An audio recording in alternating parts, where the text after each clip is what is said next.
Папа. Не волнуйся, солнышко. How'd you get over here so quick?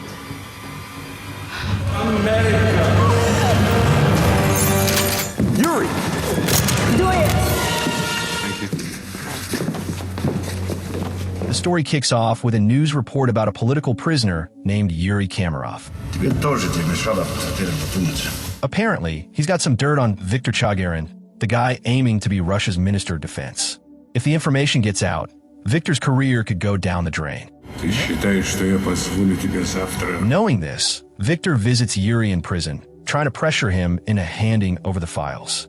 It's clear that Viktor is a man who pulls strings and gets what he wants. Chagarin's making a move on Komarov. Meanwhile, over at the CIA, agents pick up intel suggesting that Viktor is planning something nasty for Yuri. At the same time, a guy named Jack walks into a bar with the intention of taking someone out. Before pulling the trigger, he casually mentions that he got his info from Yuri Kamarov.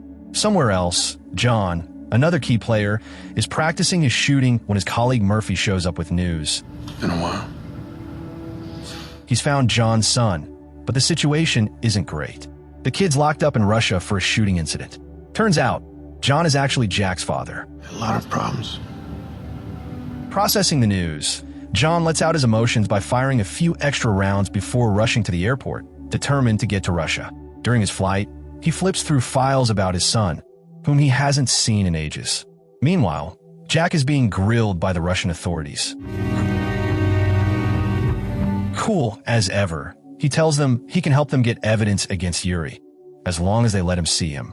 He even offers to testify, claiming that Yuri ordered the hit at the bar. Не передавишь тут. John lands in Russia and hops into a taxi, annoyed by the heavy traffic, especially near the Garden Roundabout. He complains about the congestion. The taxi driver suggests he'd be better off walking since it'll take forever by car. You want sex? Sexy clubs? Not long after, Yuri and Jack are seen in a car heading toward the courthouse for a trial. The place is swarmed with protesters who clearly despise Yuri. As John watches his son enter the building, he notices something suspicious, an armored vehicle and snipers stationed on the rooftop.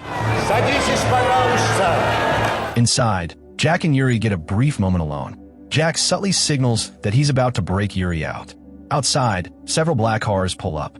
One of them contains a bomb. The leader of the group inside the armored vehicle activates it, and suddenly, everything erupts into chaos. Turns out, these guys are working for Viktor, trying to kidnap Yuri. But Jack has his own plan. His mission is to get Yuri out safely. In the midst of the chaos, a ruthless female operative on Viktor's team takes out anyone who stands in her way. Jack successfully gets Yuri into a car, but Yuri grows suspicious and asks who he really is. Jack keeps it vague, simply saying he's a friend. Just then, John intercepts their car, much to Jack's frustration. Before they can figure out what to do, Yuri foolishly steps out of the vehicle, exposing their location to the enemy. What are you doing here? Jack! A high-speed chase kicks off, with Jack trying to shake off their pursuers. Seeing his son in danger, John hijacks a car and joins the chase. Even though he has no clue what Jack is really up to. During the chase, it becomes obvious Jack is actually working for the CIA.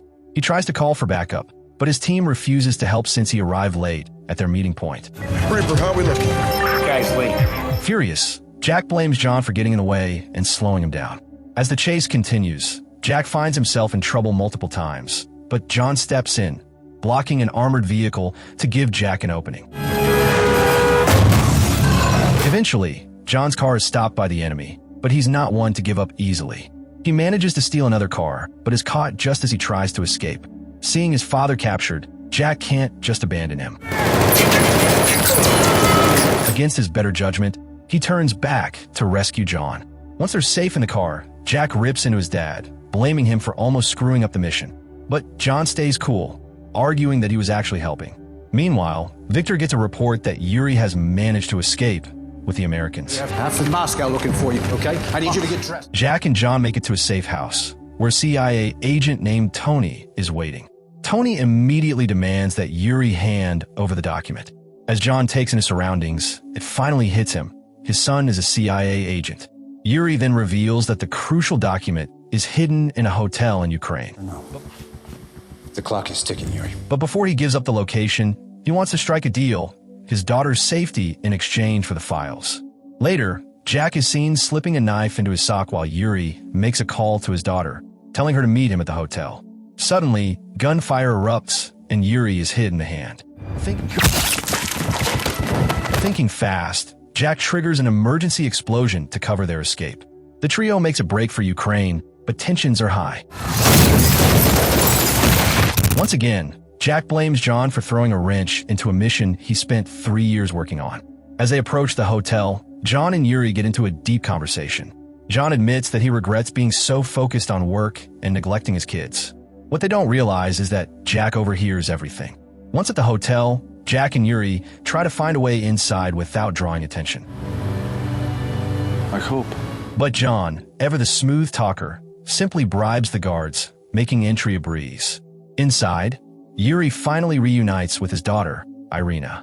Relieved, he prepares to retrieve the key that unlocks the crucial document Victor has been desperate to find. But just as he's about to grab it, the enemy shows up. A shocking twist? Irina has betrayed her father. Feeling abandoned and in need of money, she sold him out. Realizing they had no choice, Jack and John surrendered since Yuri was in real danger. Just then, the leader of the enemies finally stepped forward. He had a weird quirk. He loved dancing and earned himself the nickname The Dancer because, right in front of him, he started busting some moves like he was at a party. Meanwhile, Irina had already reached the rooftop, getting ready to escape. The dancer kept mocking Jack and John, but instead of getting riled up, they just started laughing. Turns out, this was their plan all along, to distract him. The moment was just right, and John used the hidden knife he had stashed away to break free. With the opportunity finally there, Jack and John fought back, shooting at the hotel's glass ceiling, causing chaos. But despite their efforts, the dancers still managed to slip away. Before they knew it, a helicopter was raining bullets on them, forcing Jack and John to escape using the emergency exit outside the hotel. Meanwhile, the dancer reported his failure to Victor, who wasn't pleased. He ordered the dancer to get the secret files immediately, and, once that was done, to finish off both Yuri and Irina. As Jack and John were running, they had a brief talk. Jack was hurt, bleeding from a wound on his abdomen. He finally let his father in on what was really going on.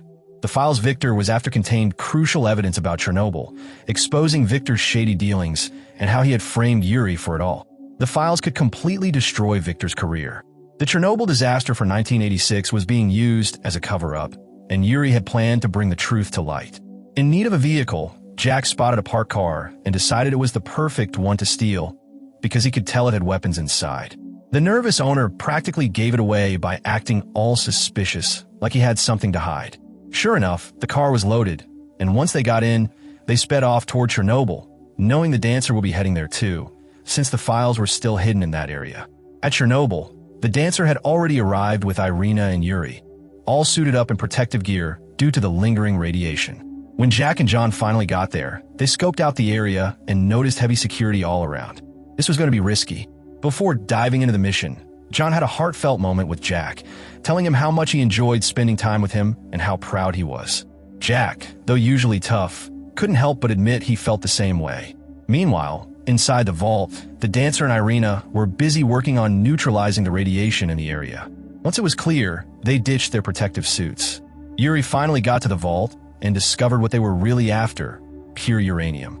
But the dancer didn't care about that. He was only interested in Victor's files. That's when Yuri made his move. Without warning, he shot the dancer in the head, killing him instantly. That's when everything clicked. Yuri had been playing everyone the entire time. He and Irina had cooked up their own plan. Not to expose Victor, but to sell the uranium for their own gain.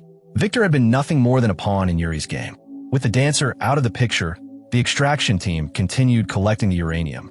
Meanwhile, Yuri called Victor using the dancer's phone, smugly acting like he had already won. But Irina had a bad feeling. Something wasn't right.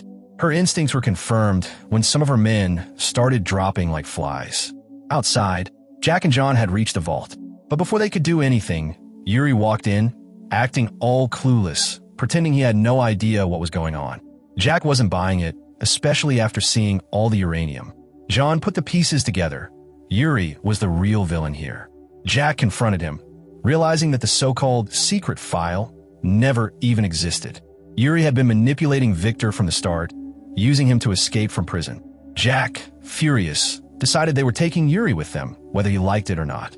But before they could get far, Irina and her men stormed in, guns blazing. In the chaos, Yuri managed to slip away, and Jack and John were now pinned down by Irina's squad. Thinking fast, Jack lobbed a grenade, triggering a huge explosion that wiped out several of Irina's men. Meanwhile, Yuri was making his way to the rooftop, while Irina was already preparing to take off in a helicopter loaded with uranium. Realizing they had to act fast, Jack and John split up. Jack went after Yuri, while John set his sights on stopping Irina. Without hesitation, John made a bold move. He drove a car straight into the helicopter, causing total mayhem. The distraction was all Jack needed. He caught up to Yuri and, in a last-ditch effort, managed to grab him and throw him off the edge. Unfortunately for Yuri, his fall ended in the worst way possible, right into the helicopter's spinning blades. That was the end of him. Irina, seeing her father get shredded before her eyes, was devastated. Overcome with guilt, she turned her rage on Jack and John, trying to take them out. But they managed to escape just in time, jumping off the rooftop and landing in a swimming pool below. The final scene showed Jack and John walking side by side, both bruised and exhausted but alive. John turned to Jack and told him something he'd never forget. They had been through hell, but now Jack was just as tough as him, just as hard to kill. Jack smirked, realizing his father had a point. And with that, their insane adventure came to an end. If you enjoyed this breakdown, don't forget to hit the like button. And if you didn't, feel free to hit the dislike button twice, just to be sure. For the full experience, you should definitely watch the movie yourself. Thanks for watching, and don't forget to subscribe for more content like this.